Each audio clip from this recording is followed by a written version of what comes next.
Hi friends, हमारे constitution Medici के video में हम पार्ट 19 मिसलेनियस प्रोविजंस कर रहे हैं, जिसमें आर्टिकल्स 361 से लेकर 367 तक होते हैं। आपको इसका नोट्स मिलेगा एफपी पेज में, fp में /पद्मिनी क्लासेस में। ठीक है, आर्टिकल 365 तक हमने प्रीवियस वीडियो में किया।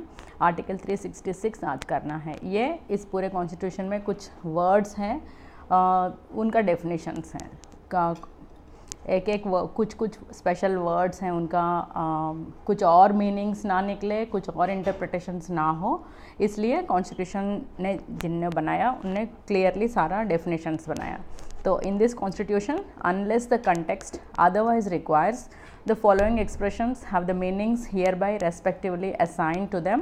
दैट इज़ टू से, मतलब इसमें क्लियरली बता रहे हैं कि ये जो टर्म्स का है स्पेशली लिखे ना, अदरवाइज मीनिंग्स यहाँ हैं। तो first agricultural income. Agricultural income वैसे तो हम जानते ही हैं एग्रीकल्चरल इनकम का। एज पर कॉन्स्टिट्यूशन क्या है? It means agricultural income as defined for the purposes of the enactments relating to Indian income tax. तो पर्टिकुलर इस income tax, Indian income tax के मामले में एग्रीकल्चरल इनकम को जो डिफाइन किया गया वही है। तो वो क्या है? How is agricultural income is defined as per Indian income tax. तो ये कॉन्स्टिट्यूशन में नहीं है, इनकम टैक्स से निकाला मैंने। Agricultural income generally means any rent और revenue derived from land which is situated in India. मतलब लैंड इंडिया में होना चाहिए और उस पर जो भी रेंट आता है, रेवेन्यू आता है, उसको एग्रीकल्चरल इनकम बोलते हैं and is used for agricultural purpose. तो जो भी रेंट आता है, जो भी रेवेन्यू आता है, जो उस लैंड से, इंडिया के लैंड से मिल रही है और उसको एग्रीकल्चरल पर्पस के लिए यूज़ कर रहे हैं, उसको बोलते हैं एग्रीकल्चरल इनकम। और any income derived from such land by agricultural operations including processing और agricultural produce to render it fit to the market और sale of such produce. Any income attributable to a farm house subject to satisfaction of certain conditions. Any income derived from saplings or seedlings, मतलब पौधे और seeds grown in a nursery shall be deemed to be agricultural income। ये specially बताया, तो उसके वही agricultural income का definition constitution के लिए भी है। Next, Anglo-Indian। An Anglo-Indian means a person whose father or any of whose other male progenitors in the male line in or was of European descent but who is domiciled. मतलब European father या male progenitors होना चाहिए, लेकिन India में settle हुआ होना चाहिए। Domiciled within the territory of India and is or was born within such territory of parents habitually resident therein and not established there for temporary purposes. India में temporarily नहीं रहना चाहिए, यहाँ proper domicility होना चाहिए। तो next possible questions, where most of the Anglo Indians are found in India. Goa, Puducherry, इस तरह के एरियाज़ में। हम जानते ही हैं कि पार्लियामेंट में 2 एंग्लो इंडियंस को नॉमिनेट करते हैं प्रेसिडेंट, और स्टेट लेजिस्लेचर्स में 1 एंग्लो इंडियन को नॉमिनेट करते हैं। ठीक है, नेक्स्ट आर्टिकल। आर्टिकल मतलब न्यूज़ आर्टिकल भी हो सकता है, कोई और आर्टिकल भी हो सकता है, कोई चीज़ भी हो सकता है। तो कॉन्स्टिट्यूशन के हिसाब से आर्टिकल मतलब ये आर्टिकल 366, इस तरह का जो भी बताया गया है पॉइंट्स, इनको आर्टिकल्स बोलते हैं। Article means an article of this constitution. तो कॉन्स्टिट्यूशन के हिसाब से आर्टिकल मतलब ये जो पॉइंट्स 1 बाय 1 बता रहे हैं, ये है। नेक्स्ट 4, बोरो मतलब उधार लेना। इसमें क्या है? Borrow includes the raising of money by the grant of annuities and loan shall be construed accordingly. इसमें भी वही है clause means a clause of the article in which the expression occur। तो ये 366 आर्टिकल हम कर रहे हैं, इसमें ये 1 2 3 जो भी चल रहे हैं ये क्लॉजेस हैं। ठीक है, next corporation tax. Corporation tax means any tax on income so far as that tax is payable by companies and is a tax in the case of which the following conditions। कुछ conditions बताया है, इतना important नहीं है। Corporation tax मतलब companies पे करते हैं, ना कि इंडिविजुअल्स।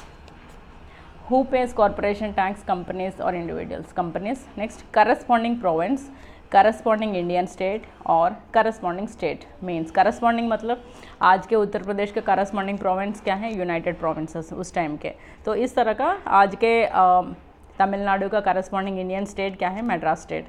ऐसे इस तरह का करस्पॉन्डिंग मतलब कंपैरेटिवली वहाँ उस टाइम क्या था। Corresponding province, corresponding Indian state और corresponding state means In cases of doubt, such province, Indian state or state as may be determined by the president to be the corresponding province, corresponding Indian state or the corresponding state as the case may be for the particular purpose in question. वही है जो आज के दिन जो है उस time जो है कंपेयर करते करते, क्योंकि उस टाइम का जो प्रोविंस है उसको डिवाइड करके 2-3 स्टेट्स बनाया, तो करस्पॉन्डिंग क्या है उस टाइम पता चलने के लिए ऐसा लिखा है.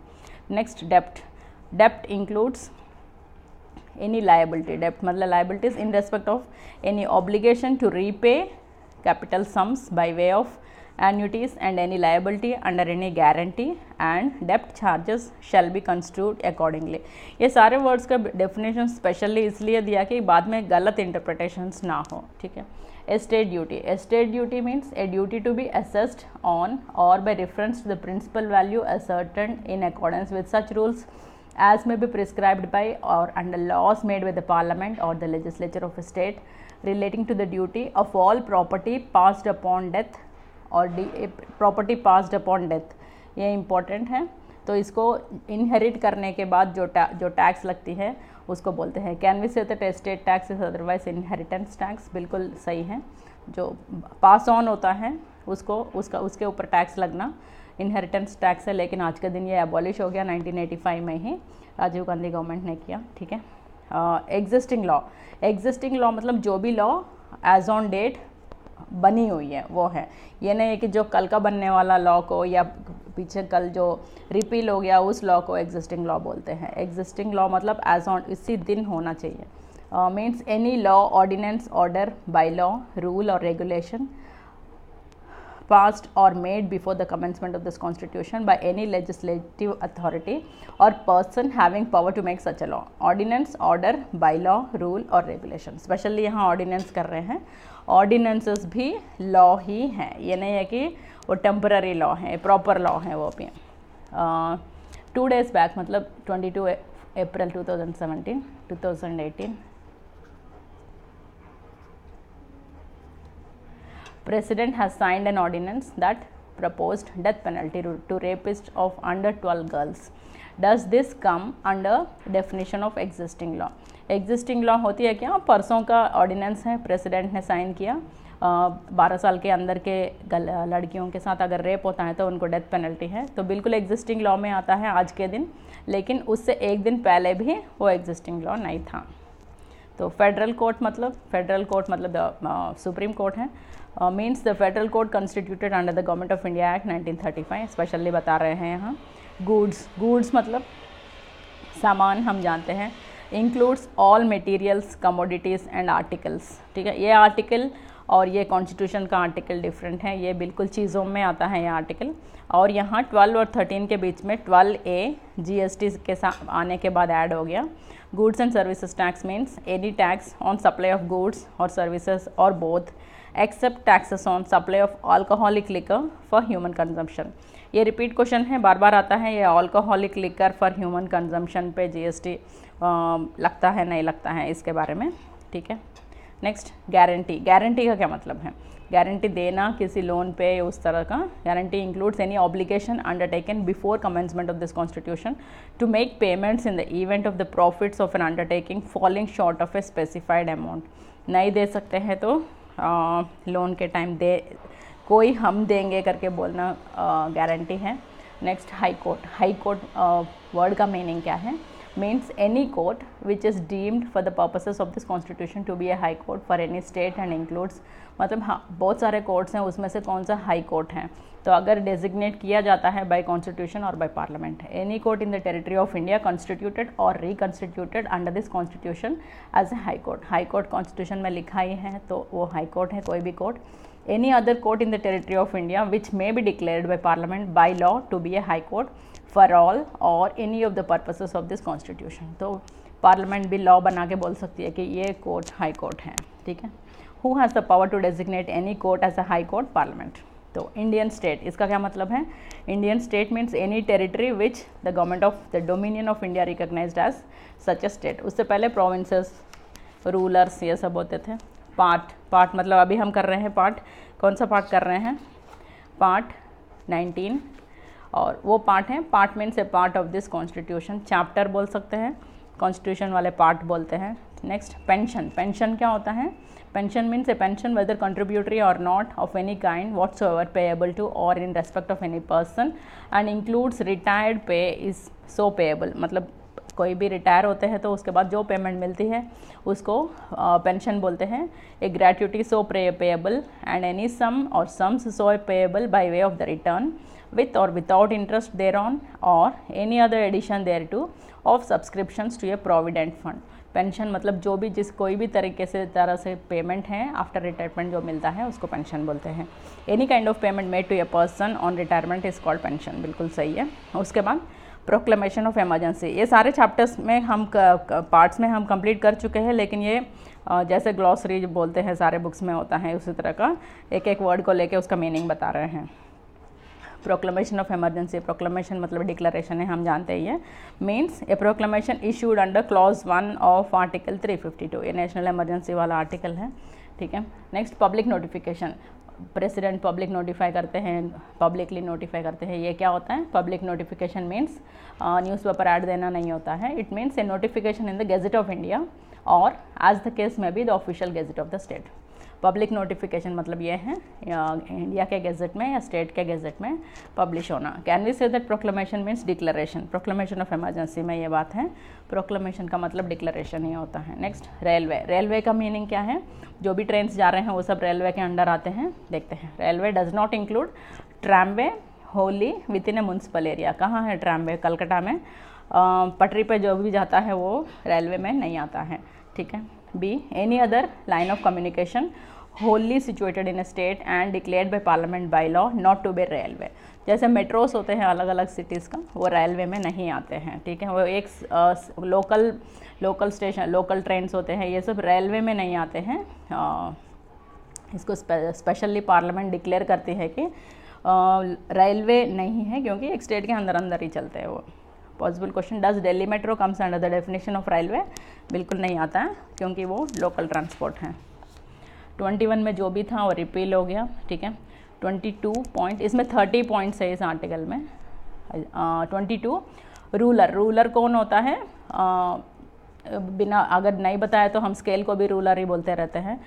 Ruler means the prince, chief or other person who at any time before the commencement of constitution 26th amendment act 1971 was recognised by the president as the ruler of an Indian state, राजा बोल सकते हैं। और any person who at any time before such commencement was recognised by the president as the successor of the ruler. राजा हो, राजा का बेटा हो, इस तरह से प्रेसिडेंट ने डिक्लेयर किया होगा, रिकग्नाइज किया होगा। वो 26th अमेंडमेंट 1971 के पहले की बात है ये। उसके बाद सारा एबॉलिश हो गए सारे रूलर्स, ठीक है। अभी हमने 1-2 वीडियोस पहले ही देखा है इसकी बात। 23rd शेड्यूल मतलब क्या है? नॉर्मली हम प्रोग्राम्स को शेड्यूलिंग करते रहते हैं, लेकिन वो नहीं है ये। इसमें शेड्यूल्स है जिसमें कॉन्स्टिट्यूशन के पार्ट्स का स्पेशली क्लियरली बताया होता है कि पार्ट 1 में स्टेट्स के बारे में डिटेल्स बताया होता है, शेड्यूल 1 में स्टेट्स के बारे में बताया होता है, शेड्यूल 2 में जैसे ओथ्स कैसे लेते हैं वो सब लिखा होता है, उसका फॉर्मेट्स, इस तरह का 12 शेड्यूल्स है कॉन्स्टिट्यूशन में, उस शेड्यूल के बारे में है ये। शेड्यूल में से schedule of this constitution. Next schedule caste, अभी तो शेड्यूल देखा, अब इमीडिएटली शेड्यूल कास्ट क्या है? शेड्यूल मतलब स्पेशली स्पेसिफाइड है, मीन्स सच कास्ट, रेसेस और ट्राइब्स और पार्ट्स और of groups within such caste, races और tribes as are deemed under article 341 to be scheduled caste for the purposes of this constitution। इस particular article में schedule caste क्या है detail भी लिखा हुआ है, कौन से कास्ट, रेस, ट्राइब्स आते हैं शेड्यूल कास्ट में, वही शेड्यूल कास्ट है, ठीक है। शेड्यूल ट्राइब भी ऐसा ही है। Schedule tribe means such tribes or tribal communities or parts of or groups within such tribes or tribal communities as are deemed under article 342। ये 341 है शेड्यूल कास्ट, आर्टिकल 342 में शेड्यूल ट्राइब्स हैं। Securities क्या है? Security, चौकीदार को भी हम सिक्योरिटी बोलते रहते हैं, लेकिन यहाँ सिक्योरिटी क्या है? Securities include stock, stock market वाली बात है। 26A 26B बाद में ऐड हो गए। 26A services means anything other than goods, goods and services tax में जब हुआ कॉन्स्टिट्यूशन अमेंडमेंट 101 तब ये ऐड हो गए। 26B state. स्टेट का मीनिंग क्या है? State with reference to articles, ये सारे बताया, including a union territory with legislature. कोई भी यूनियन टेरिटरी विथ लेजिस्लेचर है उसको भी स्टेट का ही दर्जा दिया गया है, जैसे दिल्ली और पुदुचेरी। ठीक है। Next sub clause. Sub clause क्या होता है? पार्ट बताया हमने, क्लॉज बताया। ये 27 में अगर ABCD है तो वो सब क्लॉजेस है। ये क्लॉज हैं, उसके अंदर जो पॉइंट्स होते हैं वो सब क्लॉजेस हैं। Means A sub clause of the clause in which the expression occurs. Next taxation क्या है? Includes the imposition of any tax और इम्पोज्ड वेदर जनरल और लोकल और special, and tax should be construed accordingly. ये सारे definitions particularly इसलिए दिया गया कि बाद में गलत इंटरप्रिटेशन लेके कोर्ट में ना जाए। Next tax on income includes a tax in the nature of an excess profits tax. 29A tax on the sale or purchase of goods, ये भी GST के बाद ही आया है। A tax on the transfer otherwise than in pursuance of a contract, ये सारा ऐसे ही है। टैक्स ऑन सेल और परचेस ऑफ गुड्स सीधा हमें समझ आ रहा है। नेक्स्ट यूनियन टेरिटरी का मतलब, union territory means any union territory specified in the first schedule. First schedule में डिटेल किया गया है। and includes any other territory comprised within the territory of India but not specified in that schedule, उसको भी union territory कहते हैं। Next article 367 इस miscellaneous provisions part 19 का लास्ट आर्टिकल है। आर्टिकल 366 हमने डेफिनेशन देखा, ये 367 इंटरप्रिटेशन है। Unless the context otherwise requires the general clauses act 1897 shall subject to any adaptations and modifications that may be made therein under article 372। अभी 367 है ना, 372 में इसका इंटरप्रिटेशंस हैं उसके हिसाब से है।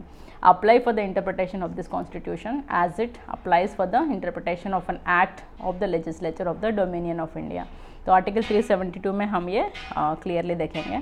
Any reference in this constitution to acts और लॉज ऑफ और made by parliament or to the act or laws of or made by the legislature of the state shall be construed as including a reference to an ordinance made by president or to an ordinance made by a governor as the case may be। मतलब कोई भी law act बन गया, parliament ने बनाया या state legislature ने बनाया, उसको लॉ बोल रहे हैं। वैसे ही अगर प्रेसिडेंट ने ऑर्डिनेंस बनाएगा या प्रेसिडेंट के थ्रू ऑर्डिनेंस इशू होता है या गवर्नर के थ्रू ऑर्डिनेंस इशू होता है, उसको भी इक्वल स्टेटस है एज एन एक्ट।